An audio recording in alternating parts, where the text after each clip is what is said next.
Hello అండి అందరికీ. అందరు ఈరోజు లంచ్‌లోకి ఏం చేసుకున్నారో కామెంట్ చేయండి. మాకైతే మా రూమ్‌లో నాకు, మా ఫ్రెండ్‌కైతే ఫుల్ కోల్డ్, కాఫ్, ఫీవర్ అనమాట. అందుకని మిరియాల రసం చేసుకుందామని చేస్తున్నాము. తను చేసిందనమాట. యాక్చువల్‌గా నేనేం చేయలేదు. జస్ట్ నేను వీడియో షూట్ చేసుకున్నా. ఫస్ట్ అయితే చింతపండు నానబెట్టింది. దాంట్లోనే కరివేపాకు 2 రెబ్బలేసి దాంతోనే బాగా కలిపేసిందనమాట. అంటే కరివేపాకు ఫ్లేవర్ మొత్తం చింతపండుకు రసంలోకి పడుతుందని చెప్పేసి. కలిపిన తర్వాత ఆ తొక్కలేం పడేయలేదండి. ఇంక డైరెక్ట్ అట్లనే చారు చేసాం. దాంతోనే టేస్ట్ ఉంటదనమాట. అందుకని ఇంక పోపులోకి ఆయిలేసుకొని, ఆవాలు, జీలకర్ర ఏసుకున్న తర్వాత కరివేపాకేసిందనమాట. కరివేపాకేసిన తర్వాత మేము పచ్చిమిర్చి అవి మర్చిపోయామనమాట. ఇంగ స్పీడ్‌గా తుంచేసి పచ్చిమిర్చి, ఎండుమిర్చి ఏసి మంచిగా ఫ్రై అయిందాకా ఉంచాలనమాట.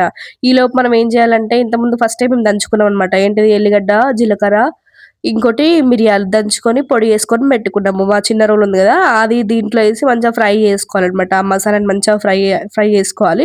ఒక 5 మినిట్స్ అట్లా ఫ్రై చేసుకుంటే ఇట్లా మంచి స్మెల్లొచ్చింది. యాక్చువల్‌గా కోల్డ్ అయినప్పుడు స్మెల్స్ ఎక్కువ రావట్లే. ఇది మాత్రం అసలు ఘోరంగొచ్చింది స్మెల్ మాకైతే. నెక్స్ట్ అయితే మనము కలిపి పెట్టుకున్న చింతపండు పులుసు, ఇంకా కరివేపాకు అది ఉంటది గదా! అది ఏసేయాలనమాట. ఏసి కొన్ని వాటర్ యాడ్ జేయాలి. అంటే మన పులుపుకి తగ్గట్టు కన్సిస్టెన్సీ చూసుకొని యాడ్ జేసుకోవాలి. ఇంగ మసలనియాలనమాట. అదైతే మసిలేటప్పుడు కొంచెం పసుపేసినాము అండ్ ఉప్పు గూడా ఏసినామనమాట. ఇంగ ఉప్పు అనేది ఇంగ మీ టేస్ట్‌కి తగ్గట్టు ఏసుకోండి. చూసుకోండి. మేమైతే ఫస్ట్ అయితే ఒక 1 ½ స్పూన్ అయితే ఏసినాము. రసం అనేది బాగా మరిగితేనే టేస్ట్ అండి. లాస్ట్‌లో దించి ఒక 5 మినిట్స్ ముందు మంచిగా కొత్తిమీరేసుకున్నాం. చాలా ఎక్కువ వాడతాం కొత్తిమీర అనేది. ఇంకోటి చిన్న బెల్లం ముక్కేసుకున్నాం అనమాట. పులుపు అవన్నీ బ్యాలెన్స్ అవుతాయి. ఏ చారులో, ఏ రసంలో అయినా బెల్లం ఇట్లా ఏస్తే మంచిగా బ్యాలెన్స్ అయితదనమాట టేస్ట్ అయితే. ఇంక మంచిగా వేడి వేడి అన్నం వండుకొని రసము, ఇంకా పాపడాలతో అయితే కానిచ్చేసినాం ఈరోజు లంచ్.